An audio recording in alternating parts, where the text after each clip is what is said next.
So guys, you might have been facing the issue where there is no sound in Chrome no matter how high your volume bar is.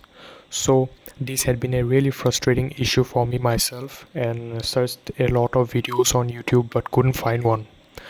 So after exploring a lot, I found out a solution that helped me solve this issue, and in this video I'll be helping you guys through the same solution.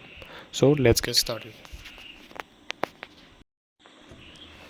So first you will need to open up Chrome, and after that you need to open a multimedia site.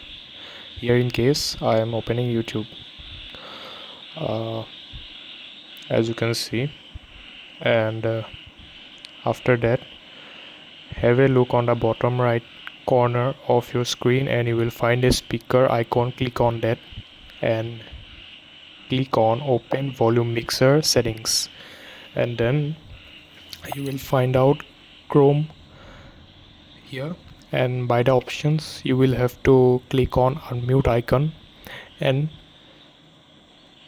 raise the volume bar, and boom, your problem is solved.